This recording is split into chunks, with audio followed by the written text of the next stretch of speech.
Hello everyone, அஸ்ஸலாமு அலைக்கும். Welcome to my channel. இன்னும் ஒரு யூஸ்ஃபுல்லான வீடியோ ஒன்றுல உங்கள் எல்லாரையும் சந்திக்கிறதுல ரொம்பவே சந்தோஷம். இந்த வீடியோட ஸ்பெஷல் என்னென்னு பார்த்தீங்கன்னா, எப்போவுமே இஃப்தார் நேரத்தில் ஒரே மாதிரி ஸ்நாக்ஸ் செய்யாமல் இந்த மாதிரி அரேபியன் சிக்கன் ஃபத்தீர் செஞ்சு பாருங்கள். ரொம்ப டேஸ்டியாக இருக்கும். ஸோ எப்படி செய்யலாம்னு பார்க்கலாம். வாங்க வீடியோக்குள்ளே போகலாம்.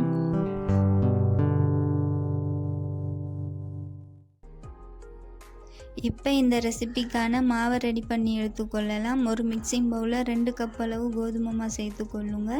தேவையான அளவு உப்பு சேர்த்துட்டு 1.5 டீஸ்பூன் ஈஸ்ட் சேர்த்துக்கொள்ளுங்க. 1 டீஸ்பூன் சீனியும் சேர்த்துக்கொள்ளுங்க.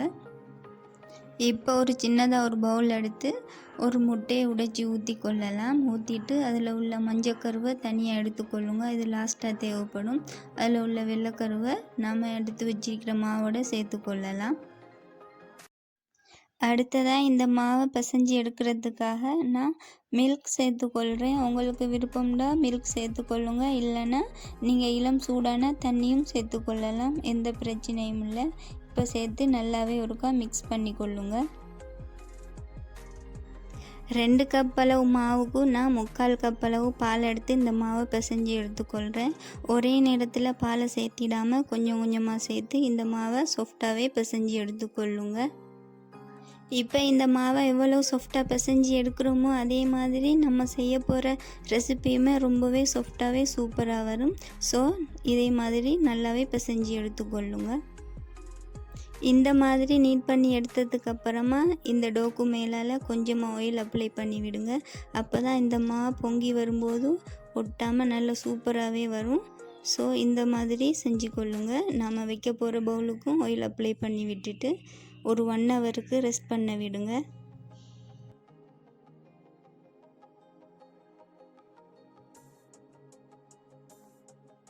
அடுத்ததாக இந்த ரெசிபிக்கான ஃபில்லிங் ரெடி பண்ணுறதுக்காக 3 உருளைக்கிழங்கு எடுத்து உப்பு போட்டு வேக வச்சு தோல் எல்லாமே ரிமூவ் பண்ணி எடுத்துருக்கேன்.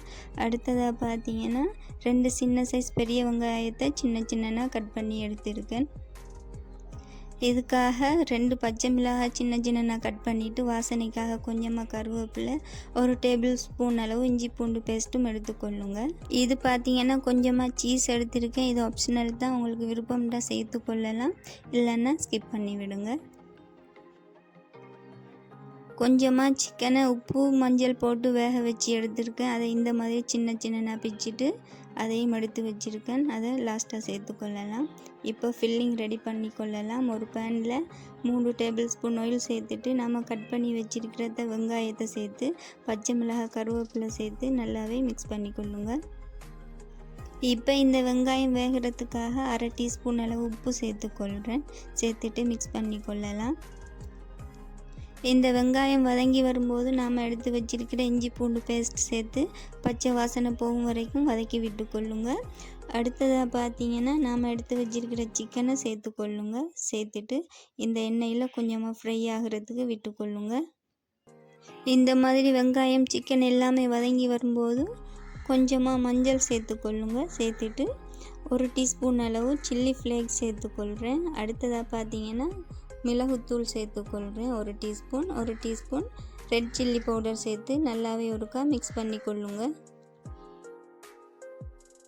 மசாலா தூள் சேர்த்து மிக்ஸ் பண்ணதுக்கு அப்புறமா நாம் வேக வச்சுருந்த உருளைக்கிழங்க இந்த மாதிரி கைகளால் மேஷ் பண்ணிவிட்டு சேர்த்துக்கொள்ளுங்க. சேர்த்துட்டு நல்லா மிக்ஸ் பண்ணி கொள்ளுங்க. மசாலா எல்லாமே உருளைக்கிழங்கோடு சேர்ந்து வரணும். இப்போ பார்த்தீங்கன்னா ஃபில்லிங் ரெடி ஆகிட்டு அடுத்ததாக மாவை ஓப்பன் பண்ணி பார்க்கலாம். இப்போ சூப்பராகவே டபுள் சைஸ் ஆகி வந்திருக்கு. இப்போ கைகளில் ஆயில் அப்ளை பண்ணிவிட்டு இந்த மாவை எடுத்துக்கொள்ளுங்க. அப்போ தான் கைகளில் ஒட்டாமல் வரும்.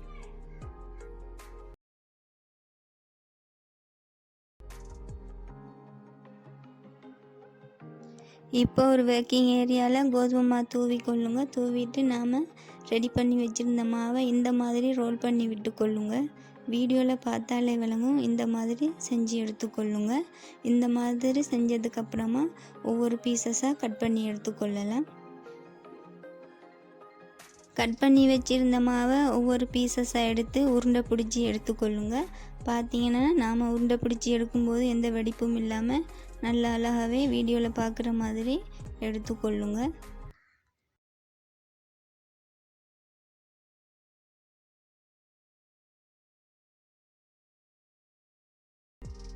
நாம் மாவை கட் பண்ணும்போது சம அளவுகளாக கட் பண்ணி எடுத்துக்கொள்ளுங்க. அப்போ தான் நாம் செய்ய போகிற ரெசிபியுமே ஒரே ஷேப்பில் வரும். இப்போ எல்லா மாவையும் உருண்டை பிடிச்சி எடுத்தாச்சு.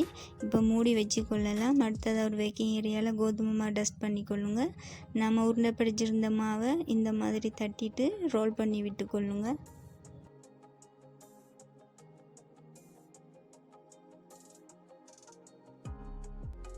இந்த மாவை ரோல் பண்ணி எடுக்கும்போது மெல்லியதாக இல்லாமலும் தடிப்பமாக இல்லாமலும் பார்த்து தட்டி எடுத்துக்கொள்ளுங்க. இப்போ ஒரு கட்டர் வச்சு 4 பக்கமும் இந்த மாதிரி கட் பண்ணி கொள்ளுங்க. ஃபுல்லாக கட் பண்ணிடாமல் வீடியோவில் பார்க்குற மாதிரி கட் பண்ணி கொள்ளுங்க. நடுவில் ஃபில்லிங் வைக்கிறதுக்காக இடம் வச்சுட்டு இந்த மாதிரி கட் பண்ணி கொள்ளுங்க. இப்போ நடுவில் ஃபில்லிங் வச்சுட்டு நாம் எடுத்து வச்சிருக்கிற சீஸ் மேலுக்கு சேர்த்து கொள்ளுங்க.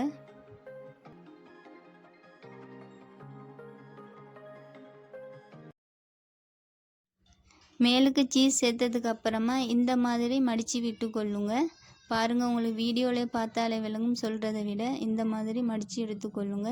இந்த மாதிரி மடித்து எடுக்கும்போது ஒரு ரோஸ் ஃப்ளவர் ஷேப்பில் நமக்கு கிடைக்கும். பாருங்கள், ஒரு ரோஸ் ஃப்ளவர் ஷேப்பில் எவ்வளோ சூப்பராக வந்திருக்குன்னு. இப்போ ஒரு நாம் எந்த ட்ரேயில் பேக் பண்ணி எடுக்க போகிறோமோ அந்த ட்ரேயில் ஆயில் பேப்பர் சேர்த்துட்டு ஆயில் அப்ளை பண்ணிவிட்டு இந்த மாதிரி சேர்த்து விட்டுக்கொள்ளுங்க. உங்கள்கிட்ட ஆயில் பேப்பர் இல்லைன்னா நீங்கள் ஆயில் அப்ளை பண்ணிட்டும் சேர்த்துக்கொள்ளலாம். இப்போ அதே மாதிரி மிச்சமாக இருக்கிற எல்லா மாவையும் செஞ்சு எடுத்துக்கொள்ளுங்க.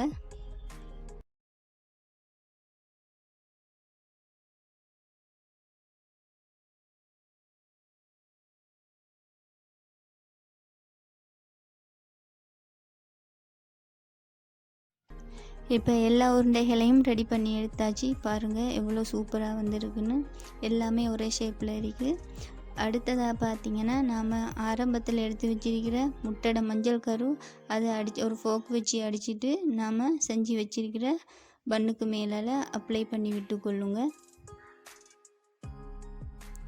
ஸோ இந்த மாதிரி முட்டை மஞ்சக்கரு அப்ளை பண்ணும்போது நாம் பேக் பண்ணி எடுக்கும்போது நல்ல ஒரு கோல்டன் ப்ரௌன் கலராகவே நமக்கு கிடைக்கும்.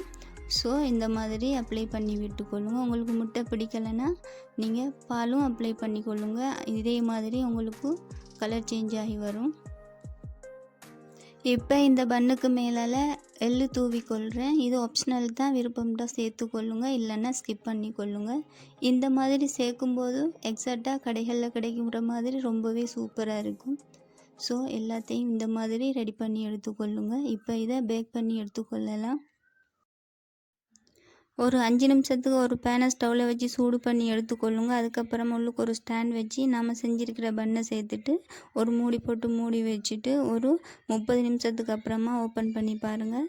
இந்த மாதிரி சூப்பராகவே இந்த பன் கிடைக்கும். இந்த பன்னை பேக் பண்ணி எடுத்ததுக்கு அப்புறமா நீங்கள் பட்டர் அப்ளை பண்ணி விடுங்க. அப்போ தான் நல்ல பார்க்கும்போது நல்ல ஷைனிங்காக இருக்கும். மேலுக்கு ட்ரை ஆகாமல் அழகாகவும் இருக்கும். இந்த மாதிரி செஞ்சு எடுத்துக்கொள்ளுங்க.